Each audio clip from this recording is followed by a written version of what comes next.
Chers collègues, chers amis, c'est un grand plaisir de vous retrouver cet après-midi dans notre deuxième jour de congrès. Les thématiques sont très intéressantes, il y a une bonne discussion et donc ne restez pas timides, posez vos questions par tous les moyens possibles avec ce congrès virtuel. La première partie de cet après-midi va être consacrée à l'infectiologie et qui sera présidée par professeur Dominique Gendrel et modérée par mes collègues et amis, professeur Aziz Bousfiha de Casablanca, professeur Soumia Ben Shkroun de Rabat, professeur Noufissa Ben Ajiba d'Oujda, et il y aura la deuxième partie consacrée à la vaccinologie qui sera présidée par notre professeur et maître Amin Al-Malkitazi de Rabat et modérée par le professeur Bourrou de Fès, professeur Gueddari de Casablanca et notre grand ami du Maghreb, professeur Islamo Khalifa de Nouakchott de la Mauritanie. Donc, je passerai très rapidement la parole à monsieur le professeur Dominique Gendrel. À vous, monsieur Gendrel. Merci. Merci Mohamed. Toutes mes amitiés. Le fait de vous retrouver tous et de vous faire mes amitiés fait que ça me console un peu de ne pas voir le soleil de Casablanca, de Marrakech et du Maroc. Voilà. Mais ça fait plaisir de vous voir tous. Vraiment, c'est une grande joie. Ce congrès, ce que j'ai suivi hier après-midi et ce matin, est tout à fait intéressant, riche d'interventions et nous apprend beaucoup de choses. Nous apprend beaucoup de choses à la fois sur le plan théorique et tu as donné l'avantage avec tes collègues Mohamed de forcer les gens à poser des questions pratiques. C'est-à-dire que les diapositives que les orateurs donnent doivent passer tout de suite au plan pratique et ça c'est quelque chose qu'il faut souligner parce que ce n'est pas toujours évident dans les congrès. Alors, nous allons discuter maintenant de deux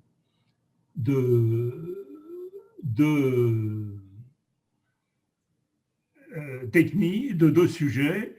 Tout à l'heure, Christophe Delacour nous parlera de la tuberculose latente. Et maintenant, je donne la parole au professeur Zouar de Marrakech sur les nouvelles techniques de diagnostic étiologique des infections respiratoires basses. Chers collègues, vous avez la parole. Merci, Monsieur le Président. Je ne sais pas, le professeur Bousfiha, il allait intervenir. Sinon, je prends... il faut désactiver le micro, professeur Bousfiha.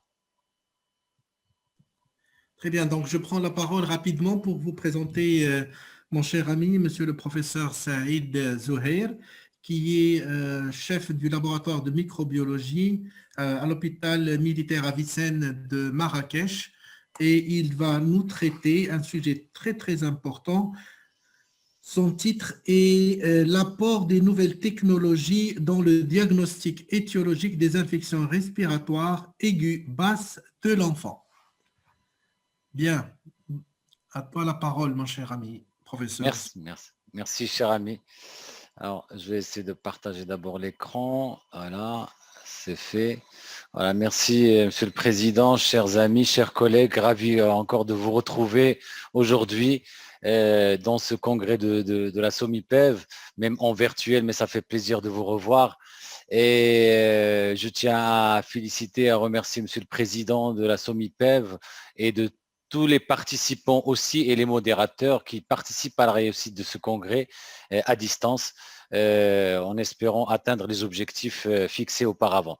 Alors aujourd'hui, nous allons... Plein écran, Zouhair. Oui, pardon. Alors, oui, le diaporama, voilà, c'est fait. Voilà, très bien.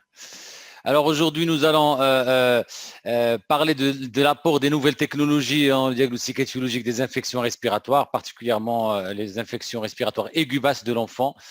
Comme vous le savez, les infections respiratoires, elles sont très fréquentes et génèrent un coût important pour la santé publique et le regroupe, ça va du simple rhume à la pneumopathie aiguë, voire au syndrome de détresse respiratoire. Alors, les étiologies sont nombreuses, elles peuvent être virales, bactériennes, fongiques. On parlera principalement des étiologies virales et bactériennes. Alors pour les étiologies, ça peut être les virus grippaux, le virus respiratoire syncytial, le virus para-influenzé, le rhinovirus, le métapneumovirus, l'adénovirus. Ça, c'est des virus principalement, c'est des virus qui sont enveloppés, sauf pour le rhinovirus qui reste un virus nu qui est sans enveloppe. Ça a un impact sur, bien sûr, la résistance dans les milieux extérieurs. Et on va voir, par exemple, le virus de la grippe, il tue chaque année 500 000 personnes par an, sur 50 000 millions de personnes touchées chaque année à travers le monde. Vous avez le virus respiratoire qui est syncytial, qui a une morbidité estimée aux alentours de 10%, avec 15% de pneumonie communautaire et même jusqu'à 10% des admissions à l'hôpital pour les infections respiratoires aiguës pendant les saisons, les pics saisonniers. Pour le virus para-influenzé chez l'enfant, il est responsable de 20 à 40% des infections respiratoires aiguës et c'est la deuxième cause virale d'hospitalisation chez les enfants. Chez l'adulte, il est responsable de 15% des IRA. Le métapneumovirus, lui, il est responsable de 89% des infections respiratoires chez l'enfant et qui nécessite une hospitalisation. Chez l'enfant de moins de 5 ans, c'est le deuxième pathogène viral le plus fréquemment isolé après le virus respiratoire syncytial. Et puis, nous avons le rhinovirus aussi, qui sévit à la longueur de l'année, qui est responsable du rhume et qui est aussi responsable d'une morbidité qui est considérable. Je n'ai pas mis ici l'adénovirus qui sévit aussi, particulièrement en automne et au printemps et puis à longueur de l'année aussi. Mais selon la répartition saisonnière, nous attendons bien sûr le pic de la grippe vers le mois prochain ou le mois de janvier. Le VRS aussi, le métapneumovirus. Vous avez le PIV, le para-influenzavirus 1 et 2 qui sont responsables de la laryngite qui ont sévi principalement dans les deux derniers mois. Et puis le rhinovirus qu'on continue à voir et qui est avec lequel on fait le diagnostic, pour lequel on fait le diagnostic différentiel parce que beaucoup de personnes qui, dans ce contexte actuel, suspicion de coronavirus ou de Covid-19, on retrouve par le diagnostic différentiel du rhinovirus alors que la symptomologie est très évocatrice. Alors, bien sûr, pour les virus respiratoires, alors selon les périodes épidémiques, la grippe, dans la période épidémique, c'est la grippe avec le rhinovirus, un peu moins le rhinovirus, mais lui qui par contre sévit particulièrement au printemps avec un pic lors de la saison printanière et même estivale. Et le para-influenzé qu'on retrouve particulièrement à l'automne. Alors justement, la problématique ou la question qui se pose, quelle serait la place de ces virus respiratoires pendant cette pandémie? Ça, c'est une question. On est en train de voir un petit peu l'épidémiologie et l'impact des mesures qui sont appliquées par les populations à travers le monde, donc sur la gestion de cette épidémie des autres virus respiratoires. Et bien sûr, il y a des résultats très intéressants par rapport à ça. Alors, on savait très bien que les étiologies des infections respiratoires aiguës basses, elles peuvent être bactériennes, virales. Pour les bactériennes, enfin les étiologies virales, on les retrouve bien sûr principalement chez les enfants de moins de 6 mois. Ça diminue après, au-delà de 6 mois, jusqu'à 15% des étiologies. Bien sûr, il y a des co-infections virales et bactériennes, voire des mono-infections bactériennes qui, elles, par contre, vont à l'inverse des infections virales. Elles sont plus faibles chez le nourrisson de moins de 6 mois et ça augmente avec l'âge. Alors, selon l'Organisation mondiale de la santé, les infections pulmonaires basses sont responsables de 3 millions de décès. Donc, tout confondu, enfants et adultes, et ce qui en fait un problème majeur de santé publique au niveau mondial, de par sa morbidité, sa surmortalité et le coût considérable que ça génère en dehors de l'absentéisme, etc. Les pneumopathies aiguës communautaires, par exemple en réanimation, les étiologies virales représentent le 1/3 par rapport aux étiologies bactériennes, un peu moins, c'est 26%, et les co-infections qui vont jusqu'à 26%. les étiologies de la pneumonie sont chez l'enfant hospitalisé, on retrouve principalement les étiologies virales, le VRS, le rhinovirus, le métapneumovirus.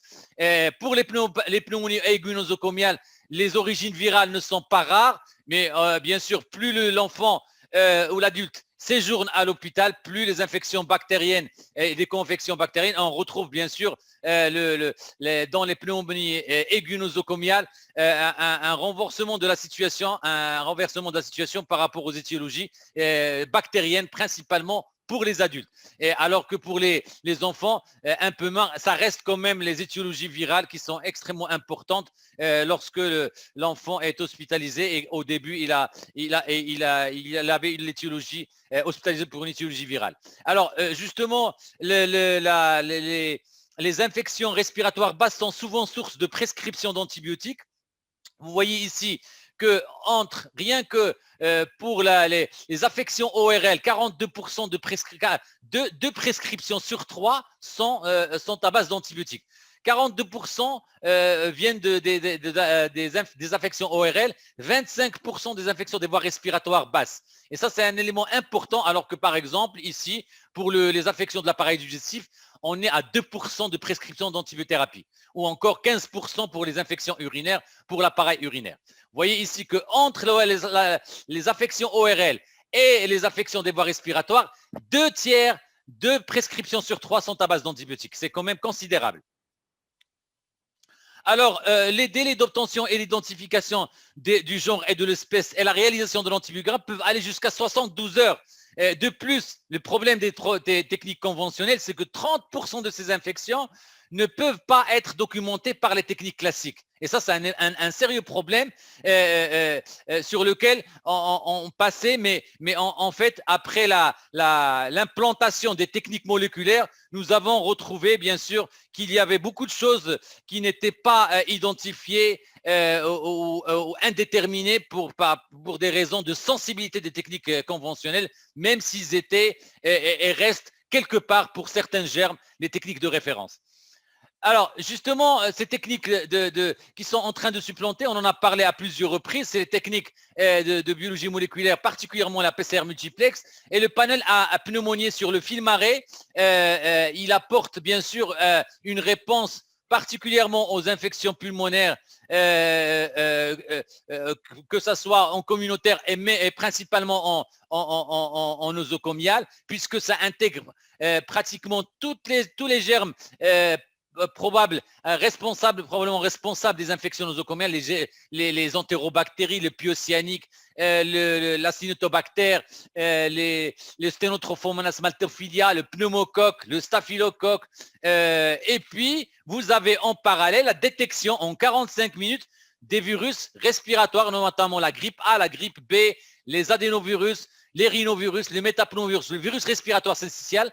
Et ce qui est intéressant encore, c'est que ça permet de détecter en parallèle aussi les gènes de résistance, que ce soit les gènes qui codent pour les bêta-lactamases à spectre élargi ou encore comme le NDM qui code pour la carbapénémase. Et ça, dès qu'on reçoit un prélèvement respiratoire, ça nous permet d'aller directement détecter l'étiologie. Est-ce que c'est une mono-infection ou co-infection? Est-ce qu'elle est bactérienne ou virale? Est-ce qu'elle est fongique? Et si elle est bactérienne, et quel est le gène de résistance? Très rapidement, en 1 heure, on a tous ces cibles. Plus de 30 cibles en 1 heure sont détectées en parallèle.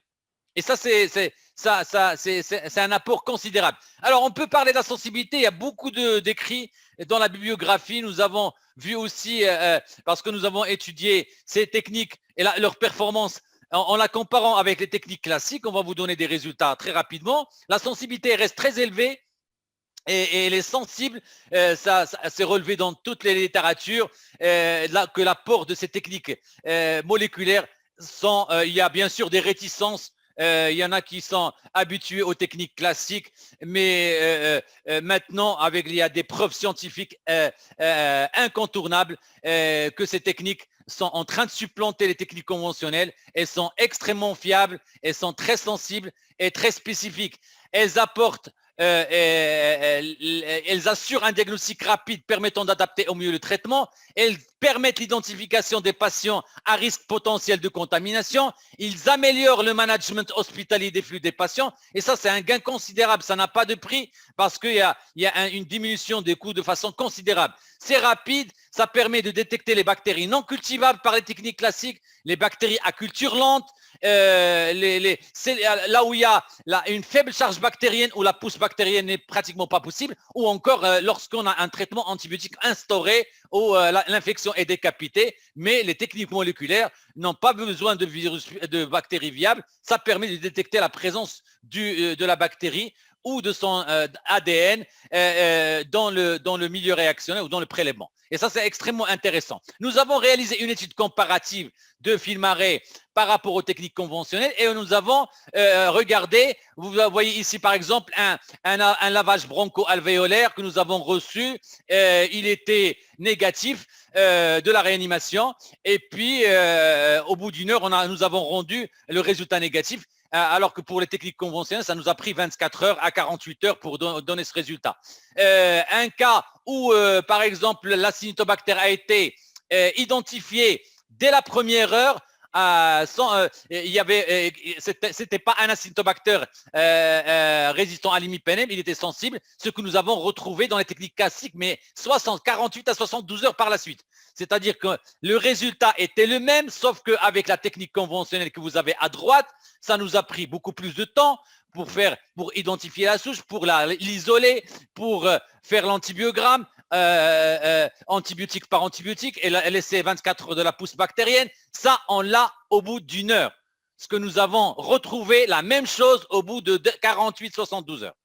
D'autres exemples, l'Acinetobacter résistant à l'imipenem, on l'a identifié au bout d'une heure lorsqu'on a reçu le prélèvement. Avec, là, il vous met détecter le gène NDM qui code pour une carbapénémase, c'est-à-dire une résistance à l'imipenem. Et ça, c'est intéressant. 2 jours après, nous avons mis ça sur les techniques conventionnelles avec un antibiogramme. Et donc, les résultats sont concordants, sauf qu'il y a un délai de réponse qui est largement différent et qui a un impact sur la prise en charge du patient, de l'enfant et bien évidemment la gestion du flux, de la prise en charge, de l'antibiothérapie, etc. Le Staph aureus, par exemple, ici, chez un patient qui était sous une bithérapie à base de C3G, etc. Et nous avons mis en évidence un Staph aureus metis. Au bout d'une heure, le clinicien a réadapté son traitement et il a donné un anti-staph majeur. Nous avons 2 jours après mis en évidence ce Staph aureus metis par la suite. Mais heureusement, 2 jours auparavant, on avait donné déjà le résultat. Sinon, l'enfant aurait été sous traitement pendant 2 jours de façon inutile, ce qui est à l'origine d'ailleurs de développement de résistance, etc.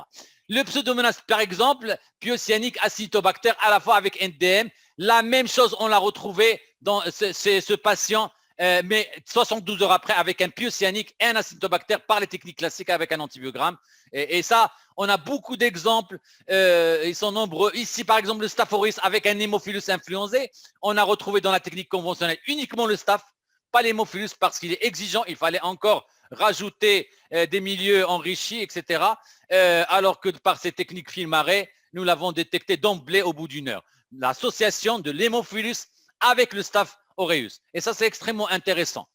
Pareil aussi pour cet exemple où l'Acinetobacter baumannii a été retrouvé en technique classique, mais pas les Klebsiella, par exemple, parce qu'il y avait la pousse bactérienne n'a pas bien marché ou parce que ça a été masqué, parce que parfois on a des colonies qui sont confluentes. Par exemple, le Klebsiella, il est confluent et il est muqueux et ça englobe la boîte et ça masque les petites colonies et qu'on ne va pas pouvoir regarder et isoler. Et par contre, cette technique n'a pas besoin de tout ça. Elle permet de détecter le gène directement.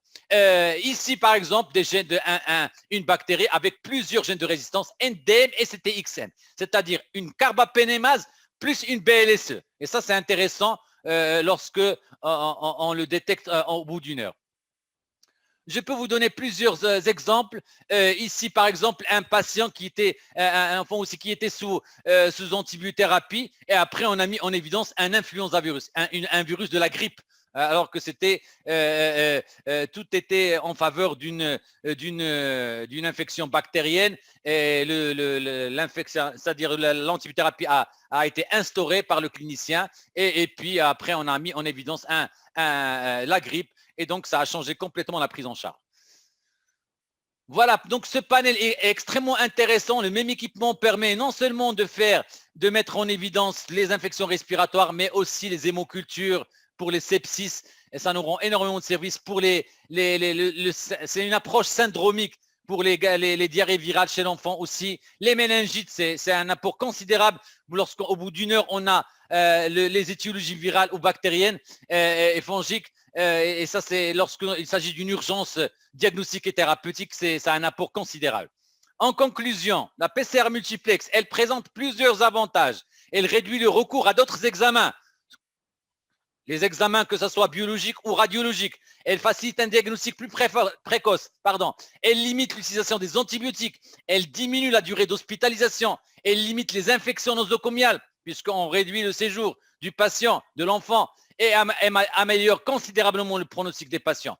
Alors, j'insisterai aussi sur les moyens de prévention et de lutte contre la propagation des infections respiratoires. Nous avons un acquis majeur. Ces mesures qui ont été adoptées par le monde à travers cette pandémie, les règles de distanciation sociale, les gestes barrières, les mesures de protection, l'hygiène universelle, le lavage des mains, la solution hydroalcoolique, tout ça, c'est des éléments qui sont importants non seulement pour le coronavirus, mais aussi pour les autres virus respiratoires, parce qu'on peut vous donner l'exemple de l'Afrique du Sud, l'hémisphère sud, où la saison grippale est terminée. Là, les chiffres de la grippe ne sont pas les mêmes que les années dernières, parce que les gens qui portaient le masque et pendant cette pandémie, ça a réduit considérablement la propagation des virus grippaux, et ça, c'est un atout majeur. C'est-à-dire que ces mesures sont aussi importantes pour le coronavirus que pour les infections respiratoires, et il faut capitaliser sur ces moyens de prévention, c'est important en attendant la vaccination.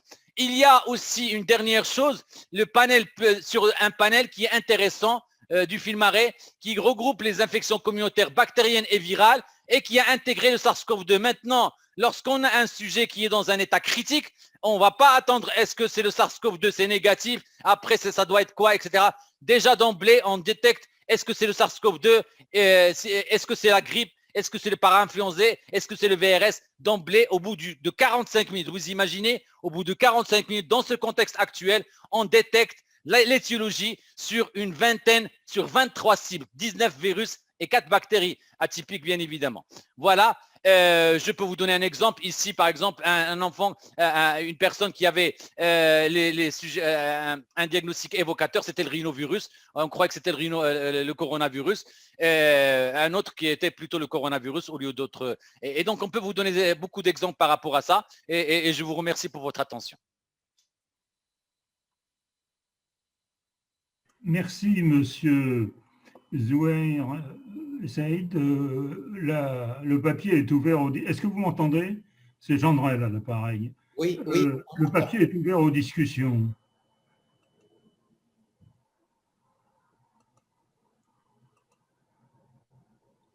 Vous m'entendez?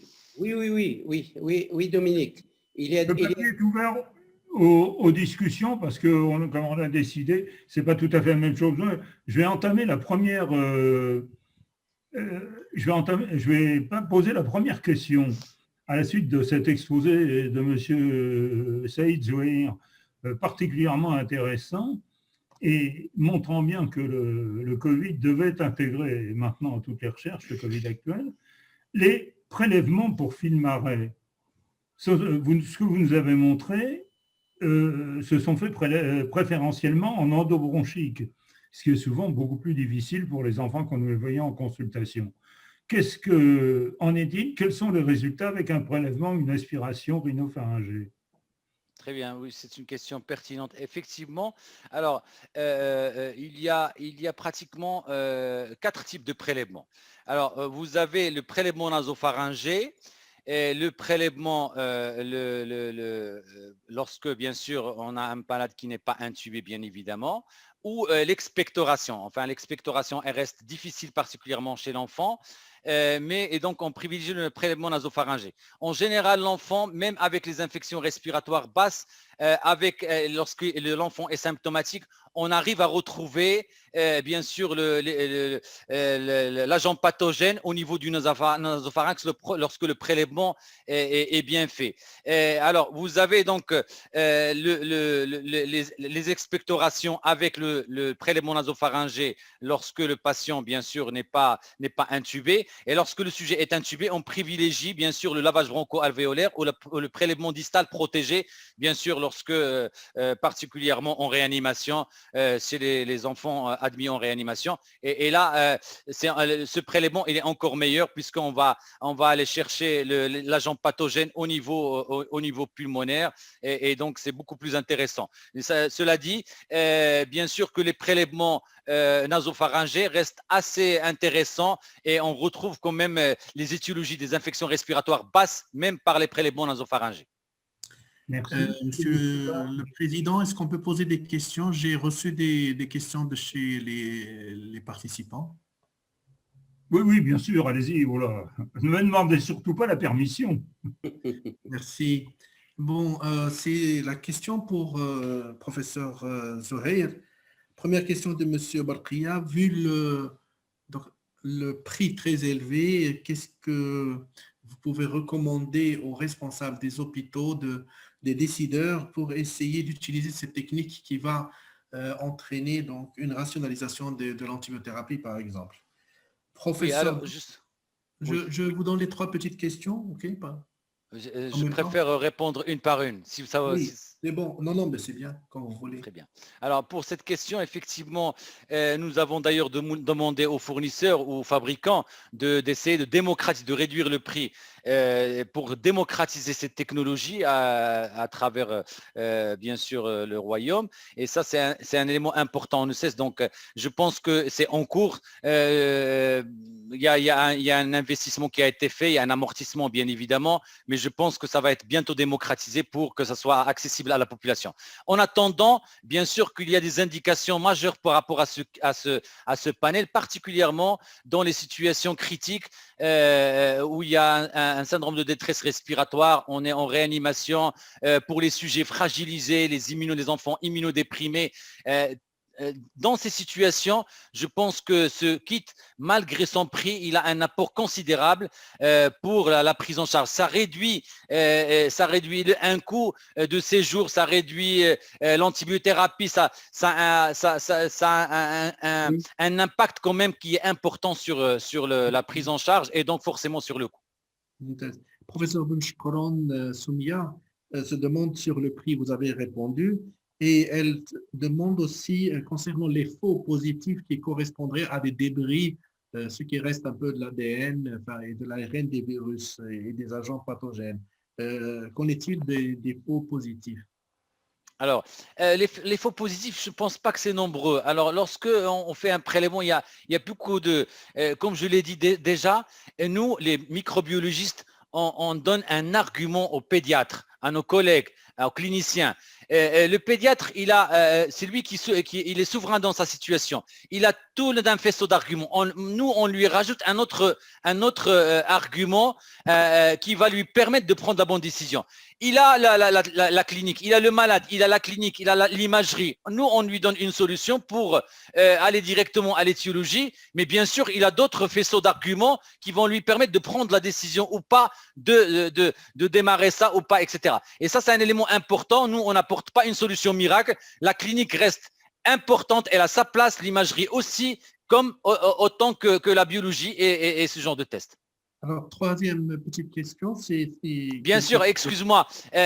Bien sûr, lorsque un patient, un enfant fait une détresse, il avait une bronchiolite, et lorsqu'on met en évidence un VRS, je pense que c'est évocateur. Le clinicien va, s'il a la clinique évocatrice, je pense que c'est ça. Et donc, il y a tous des éléments qu'il faudrait prendre en considération. Très bien, merci beaucoup. Je crois que nous pouvons puiser un peu de la discussion qu'on devrait laisser à la fin, mais je crois qu'on a encore le temps pour les deux petites questions. Alors, pour ce test multiplex, PCR multiplex pneumonie, FilmArray, tout ce que vous avez présenté, est-ce que finalement il faut l'expectoration, il faut le crachat, il le faut, ou bien comment on peut faire pour avoir un prélèvement vraiment protégé, et comment on peut bien sûr discuter tout ça, la technique de prélèvement, ce pourcentage de PCR de 10 puissance 7, est-ce qu'il faut l'exiger? Ça c'est une question pratique. Oui, justement. Alors, le prélèvement reste capital. Le problème du crachat, enfin d'expectorat qu'on appelle vulgairement le crachat, c'est une expectoration. En fait, c'est un problème, c'est un prélèvement pulmonaire, l'expectoration. C'est un prélèvement pulmonaire. Ça, on doit insister là-dessus. Sauf que ça sort par la bouche, ça passe par la voie, la flore commensale. Il est souillé, c'est un prélèvement souillé. Pour nous, les microbiologistes, c'est une catastrophe d'avoir des prélèvements souillés, comme les selles, comme l'expectoration, parce que on est entouré, on est envahi par plusieurs types de colonies, et ça pose un problème. C'est pas un prélèvement protégé, sauf que bien sûr que dans ce panel, il n'y a que pratiquement les agents pathogènes qui sont des pathogènes spécifiques en particulier ou des pathogènes opportunistes parfois. Et ça, c'est un élément important. Donc, si on peut avoir un prélèvement distal protégé ou un lavage broncho-alvéolaire, c'est encore meilleur. Mais bien sûr, ce n'est pas possible lorsque le malade n'est pas intubé. C'est pour ça que ces prélèvements sont préconisés particulièrement dans les soins intensifs et en réanimation lorsque les enfants sont intubés. Pour les autres situations, on privilégie le prélèvement nasopharyngé parce que l'enfant est en général très sécréteur par rapport à l'adulte. Et donc, les crachats, enfin les expectorations, on les laisse pour les adultes parce qu'ils connaissent la technique, il le fait bien. L'enfant, c'est beaucoup plus compliqué. Et donc, pour l'enfant, on privilégie le prélèvement nasopharyngé. Pour la pneumonie, il a une pneumonie, il n'a pas d'expectoration, on fait le nasopharyngé. Le nasopharyngé, parce qu'il y a des sécrétions, bien sûr, on a des sécrétions qui arrivent de la profondeur, et donc on peut retrouver, s'il y a vraiment une infection, il y aura de la sécrétion, et donc on retrouvera à travers la réaction inflammatoire, la toux, l'éternuement, retrouver l'agent pathogène sur le nasopharynx. Et il y a encore beaucoup plus intéressant chez les nourrissons, ils ont beaucoup plus de sécrétion et il suffit juste d'aspirer, ce qu'on appelle l'aspiration nasale, pour ne pas utiliser le couvillon qui est parfois gênant pour les enfants. Il suffit d'aspirer la sécrétion pour retrouver l'agent pathogène. D'accord. Et le seuil de 10 puissance 7, c'est bon? Alors, 10 puissance, le bin, c'est le nombre de copies par ml. C'est pour ça qu'il va falloir toujours que le prélèvement soit bien fait pour que ça représente réellement ce qui se passe au niveau du territoire pulmonaire ou de la sphère ORL. Et ça, c'est important donc de quantifier. En fait, c'est une semi-quantification parce que ça nous permet de dire, voilà, vous avez tant de copies, 10 puissance 7 copies par ml. Et ça nous permet de différencier entre une colonisation par rapport à une infection. Et ce sont les valeurs, quelles sont les valeurs seuil d'infection? Alors, nous, à partir de 10 puissance 6, on dit qu'on est en pleine infection si la clinique est évocatrice, bien évidemment, et s'il y a les autres paramètres qu'on discute avec le pédiatre ou les cliniciens. Merci, nous avons une question d'une personne qui participe. Pardon, Monsieur Gendrel, vous voulez prendre la parole? Allez-y, terminez, mais il faut qu'on passe. Alors, docteur Chiban, on va dire que c'est une technique pour les enfants hospitalisés, mais en ambulatoire, quelle technique de prélèvement? Je crois que vous venez de répondre, c'est le nasopharyngé, c'est les sécrétions chez l'enfant. Monsieur Bousfia, je vous remercie d'avoir transmis ces questions et la réponse de Monsieur Zouahir, parce qu'il montre bien à quel point les staffs communs entre bactériologistes et entre microbiologistes et pédiatres sont absolument nécessaires. Et je bénis le temps heureux de Saint-Vincent-de-Paul où, avec Martin Chelumeau, nous avions des staffs communs avec Josette Raymond et je dois dire qu'elle m'a énormément appris.